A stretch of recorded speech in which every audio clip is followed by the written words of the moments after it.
नक्सलवाद मूल रूप से कानूनी समस्या है या विषमता से उत्पन्न लावा है। विचारकों का एक वर्ग जहां नक्सलवाद को आतंकवाद जैसी गतिविधियों से जोड़कर इसे देश की आंतरिक सुरक्षा के लिए सबसे बड़ी चुनौती मानता है, तो दूसरा वर्ग इसे सामाजिक, आर्थिक, राजनीतिक विषमताओं एवं दमन शोषण की पीड़ा से उपजा एक स्वतः स्फूर्त विद्रोह समझकर इसका पक्षपोषण करता है। इस आलेख में नक्सलवाद के कारण व उससे उपजी परिस्थितियों का विश्लेषण करने का प्रयास किया जाएगा। इसके साथ ही इस समस्या से निपटने में सरकार के द्वारा किए जा रहे प्रयासों की भी समीक्षा की जाएगी। भारत में नक्सली हिंसा की शुरुआत वर्ष 1967 में पश्चिम बंगाल में दार्जिलिंग जिले के नक्सलबाड़ी गांव से हुई थी। नक्सलबाड़ी गांव के नाम पर ही उग्रपंथी आंदोलन को नक्सलवाद कहा गया। जमींदारों द्वारा छोटे किसानों पर किए जा रहे के उत्पीड़न पर अंकुश लगाने के लिए भारतीय कम्युनिस्ट पार्टी के कुछ नेता सामने आए। इन नेताओं में चारू मजूमदार, कानू सान्याल और कन्हाई चटर्जी का नाम प्रमुख है। कुछ कम्युनिस्टों द्वारा गुरिल्ला युद्ध के जरिए राज्य को अस्थिर करने के लिए हिंसा का इस्तेमाल किया जाता है। इसे ही नक्सलवाद कहा जाता है।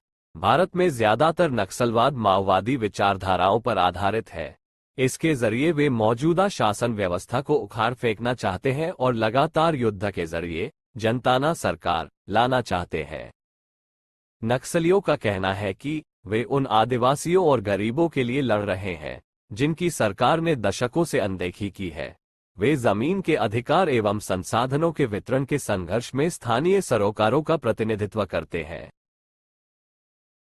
माओवाद प्रभावित अधिकतर इलाके आदिवासी बहुल हैं और यहां जीवन यापन की बुनियादी सुविधाएं तक उपलब्ध नहीं है, लेकिन इन इलाकों की प्राकृतिक संपदा के दोहन में सार्वजनिक एवं निजी क्षेत्र की कंपनियों ने कोई कमी नहीं छोड़ी है। यहां न सड़कें हैं, न पीने के लिए पानी की व्यवस्था, न शिक्षा एवं स्वास्थ्य संबंधी सुविधाएं और न ही रोजगार के अवसर। नक्सलवाद के उभार के आर्थिक कारण भी रहे हैं।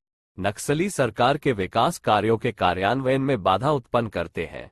वे आदिवासी क्षेत्रों का विकास नहीं होने देते और उन्हें सरकार के खिलाफ भड़काते हैं।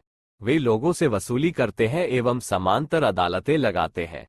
प्रशासन तक पहुंच न हो पाने के कारण स्थानीय लोग नक्सलियों के अत्याचार का शिकार होते हैं। सरकार द्वारा किए जा रहे प्रयास आमतौर पर कानून व्यवस्था राज्य सूची का विषय होता है, यानी राज्य में कानून और व्यवस्था बनाए रखने का काम संबंधित राज्य का होता है। लेकिन नक्सलवाद की विकटता को देखते हुए वर्ष 2006 में तत्कालीन प्रधानमंत्री ने इसको राष्ट्र की आंतरिक सुरक्षा के लिए सबसे बड़ी चुनौती बताया। उसके बाद गृह मंत्रालय में नक्सलवाद की समस्या से निपटने के लिए एक अलग प्रभाग बनाया गया। सरकार वामपंथी चरमपंथ से प्रभावित क्षेत्रों में बुनियादी ढांचे, कौशल विकास, शिक्षा, ऊर्जा और डिजिटल कनेक्टिविटी के विस्तार पर काम कर रही है। सरकार वामपंथी अतिवाद से प्रभावित क्षेत्रों में सड़कें बनाने की योजना पर तेजी से काम कर रही है और वर्ष 2022 तक 48,877 किलोमीटर सड़कें बनाने का लक्ष्य रखा गया है। वर्ष 2013 में आजीविका योजना के तहत रोशनी नामक विशेष पहल की शुरुआत की गई थी, ताकि सर्वाधिक नक्सल प्रभावित जिलों में युवाओं को रोजगार के लिए प्रशिक्षित किया जा सके। वर्ष 2017 में नक्सल समस्या से निपटने के लिए केंद्र सरकार ने 8 सूत्रीय समाधान नाम से एक कार्ययोजना की शुरुआत की है।